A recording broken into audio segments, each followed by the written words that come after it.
Hello, every pony. It is almost 2 o'clock here. I'm bored, so I thought, why not do some raw reading of fanfiction? And so right now, I am going to read Scootaloo's Parents. It's a comedy and it's random. And the chapter or the story's name is Meeting the Parents. So sit back, relax, and listen to this raw read. Scootaloo hated these moments, whereas the filly would rather be spending her days with her friends, going on valiant adventures to earn the ever-elusive cutie mark, learning in school, or riding around on her high-powered scooter. She was stuck in front of her parents' house, the same run-down miniature house as she had grown up in. The one she had both loved and loathed at the same time. Sure, she didn't hate her parents, for they gave her all the love she ever needed. It was more that they were strange. Strange enough that she had passed herself off as an orphan for all these years, willing to face the scorn that came with having no parents. But here she was. It was now or never for the little filly. Just a quick visit in, talk about how their week was going, answer a few questions and leave. Then repeat on the following week, and so on. With a sigh, Scootaloo knocked on the door. Waiting was another thing she didn't like doing. She was a filly of action, daring, headstrong, brazen. She enjoyed traveling at high speeds, facing unknown dangers, saving the day. Yet she was stuck, waiting for her parents to open the door. Seconds dragged into hours inside the filly's mind, as the monotonous task of waiting drilled into Scootaloo's head. It was unnerving.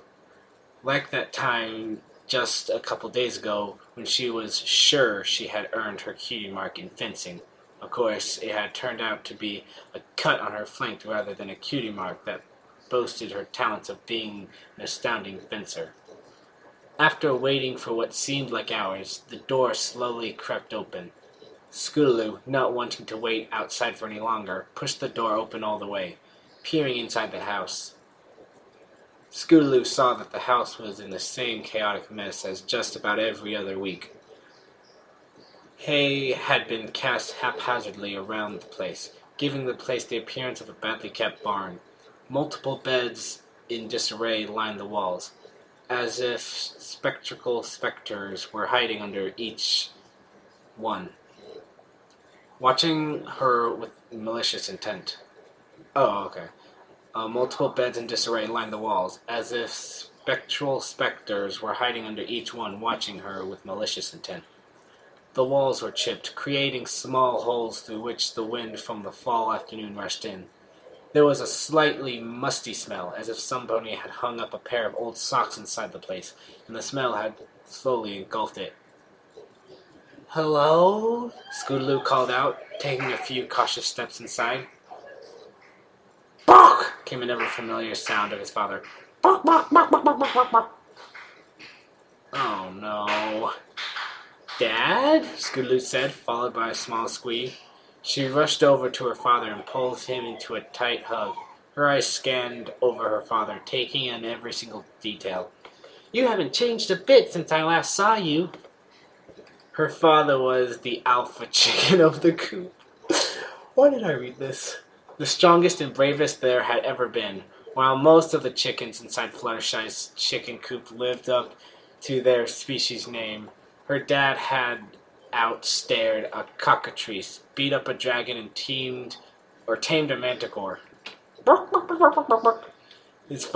father said, his clucking having a tinge of happiness. This is a stupid story about how Scootaloo's a chicken. He wrapped his feathery appendages around his daughter. They were rough, yet Scootaloo felt safe in them, as if they were an all-encompassing shield that stopped everything bad from hurting her. It was a feeling she reveled in, knowing she had always been teased growing up in this coop. She was always different, but her parents insisted that being different meant she was unique and that she should be proud. Of course, she had lived her life in the coop, as the only chicken pony unable to lay an egg. So none of the other chickens invited her to chicken prom, the chicken games, or the chicken carnival. Some chicken had gotten her an elephant plushie though, so it was alright. Oh, you gotta be kidding me, this thing is terrible. Yeah, I missed you as well, Scootaloo replied, letting go of the embrace. Now was the awkward part conversation. While her dad was the coolest chicken in all of Equestria, he didn't see He didn't see BDI or BDI. Oh, he didn't see BDI to BDI in certain things with Scootaloo. Things like food, music, dating preferences, egg laying, and usual chicken pony problems were all things they disagreed on. Making her way over to the closest nest, Scootaloo sat down in it. It was unkempt. Things were poking out from it and prodding her flank. Not a feeling she particularly enjoyed, but it was probably... Yeah, maybe it wasn't the best nest in the coop. Her father made his way over to an adjacent nest and sat in it. He watched Scootaloo with his loving chicken eyes. The silence was unnerving, though. Usually in time of silence, her father would ask something really embarrassing or evasive. It was on. Bark, bark, bark. There was the embarrassing question. Scootaloo planted her front hoof against her head. No. Scootaloo planted her front hoof against her forehead, creating a rather loud clop sound. Was it a father's duty to ask such questions? Did they do it just for kicks? The filly couldn't come up with any answers. It was impossible to understand. No, Dad, I haven't met any good roosters to fertilize my eggs. You should know that. I'm a pony. I don't have a cloaca, so I can't lay eggs. This is really stupid. Bark, bark. Her father deadpanned. He shifted a little bit, allowing his rear to fit in perfectly with the hollowed-out part of the nest. Yes, I'm sure I'm a pony. I have hooves, a mane, and a tail, and I'll have a cutie mark one of these days. Bark? No, my cutie mark will not be an egg laying. Why do you always do this to me? Bark, bark. Sorry, my brother's laughing like an idiot downstairs. Bark, bark, his father replied, his tone being tender. He got up from his nest and walked over to his daughter. Scootaloo turned away from him and crossed her forelegs, blowing at a strand of purple mane that had sneaked its way down in front of her face. Yeah, I know you love me. Bark? Yeah, you are the best dad ever. Bark, bark, bark, bark, bark. Well, of course I love you. Why wouldn't I? You're like the second coolest thing in the world. Bark? Scootaloo stuttered. Well, you see, I have this friend named Rainbow Dash, and she's the coolest thing ever. She's the fastest flyer in all of Equestria. She has done a sonic rainboom, and she's just awesome in general. This story is terrible. Why am I reading this? If there was ever one thing Scootaloo would be certain of, it would be that Rainbow Dash was the coolest, more awesomest. What? It literally says here. It would be that Rainbow Dash was coolest, more awesomest pony to ever be in Equestria or beyond. It wasn't really a hidden fact that the filly looked up to Dash as a model, knowing how she was the fastest flyer. Dash had been flying from a really young age, something Scootaloo had always been jealous of. One day she'd get lessons from the coolest mare herself, and she'd be able to fly higher than ever before all on her own. Till that day, though, the orange filly was grounded, enjoying life with her friends and going on adventures. So, why did you ask if I still loved you? I mean, sure, you may be crazier than a chicken with its head cut off. No offense, of course, but you're still my dad. Her father sighed and covered his beak with his wings. Scootaloo knew this meant something big was going to happen.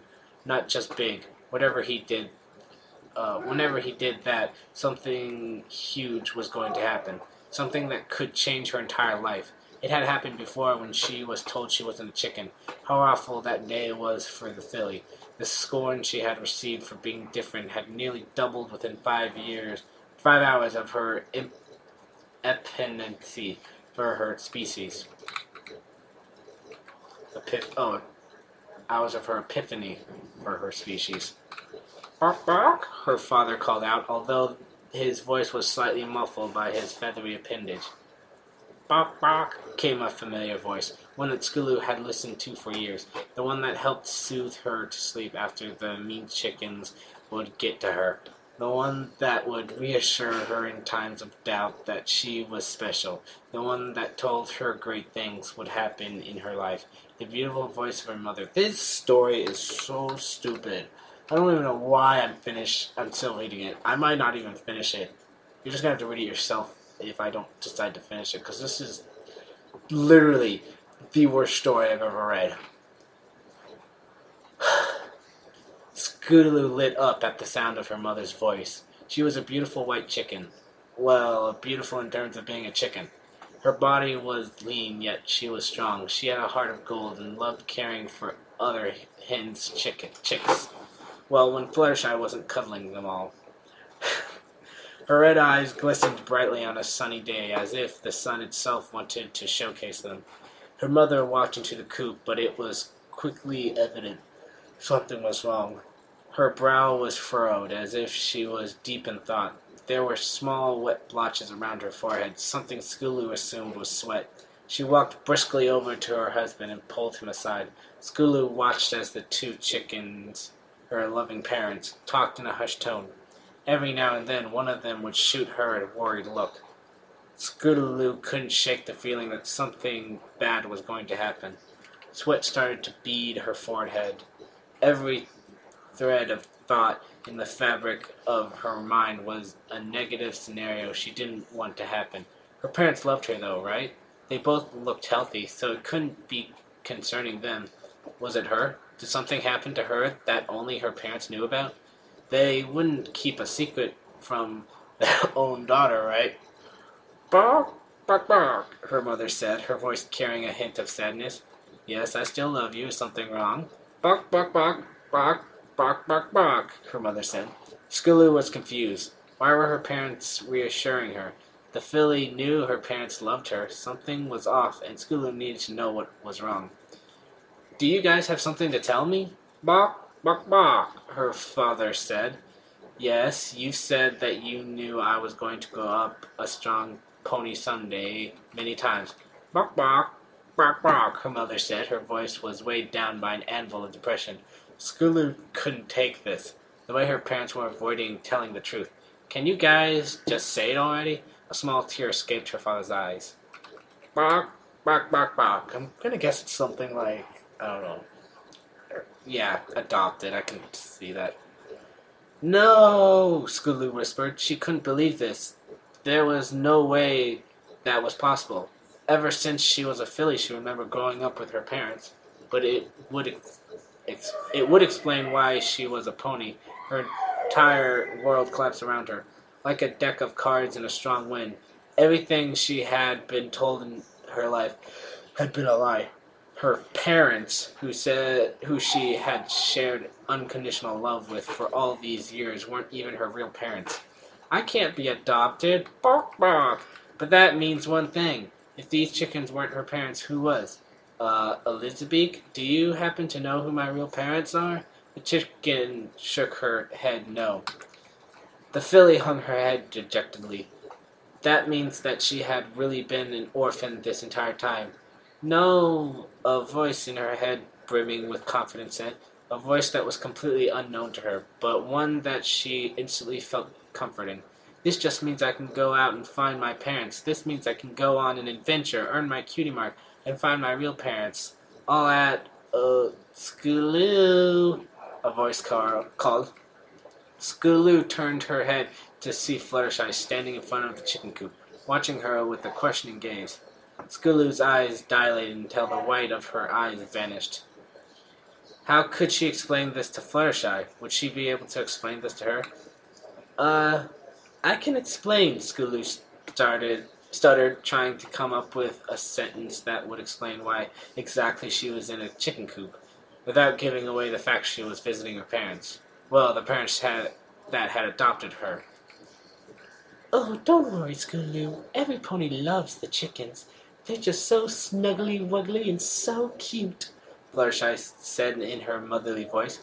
Come out, Elizabeth. Come out, Cluck. It's feeding time. Both of the chickens' eyes lit up at the mention of feeding time. They both waved goodbye to Scootaloo, unbeknownst to Fluttershy, and went outside, waiting for Fluttershy to toss the feed from the burlap sack on her back. This story is so stupid.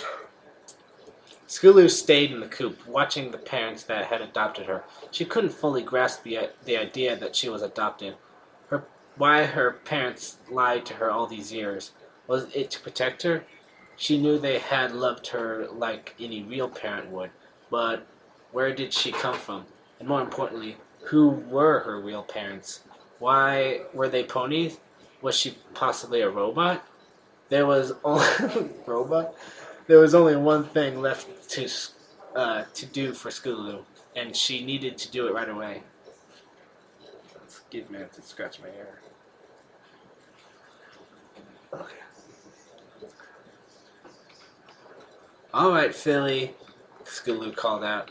She was standing in the Cutie Mark Crusader treehouse on a soapbox, overlooking her friend. Her front leg was raised high as if she was getting ready to bellow out an order. Let's run a check to see if we have everything we need. All right, Sweetie Belle replied, looking into the overstuffed back space that was laying in the middle of the floor. Water? Check. Food? 20 chocolate bars, 15 bags of popcorn, a special all-you-can-eat anywhere at all, and never feel hungry loot bag from Pinky's, and some vegetables. Check. Equipment? Check. I don't even know who's saying this. I guess that's Scootaloo saying the stuff. I don't know. So on our way to begin our adventure, we'll go meet up with Apple Bloom, of course. She'll want to join us because our special calling in life is adventuring throughout Equestria. Check! Alright, Sweetie Belle replied happily, bouncing around the backpack. Only one problem, though. And what's that? Scootaloo replied, hopping off her soapbox. There was nothing that could go wrong. Absolutely no problems at all. They'd go all over Equestria, looking for Scootaloo's parents. It would be fun, and they'd earn their cutie marks. Sweetie Belle stopped bouncing and stared at the backpack with a mixture of confusion and uncertainty. How are we going to get the backpack outside? It's almost as big as the entire treehouse. Unpack it and repack it outside. Duh, Scootaloo said, playfully jabbing at Sweetie Belle's shoulders. And as of now, we are the Orange Fairy began. Cutie Mark Crusader Parents Seeking Adventures! Let me start that one over. Cutie Mark Crusader Parents Seeking Adventurers! The duo shouted. The end. That was quite possibly the worst story I've ever read. That was so stupid. Well, I got through it. There's a link in the description if you really want to read it, but I would suggest not. In fact, I probably should have put at the beginning, if I knew what the story was about, I probably would have put at the beginning, don't watch this video. Hope you enjoyed it. See y'all next time. Pony on!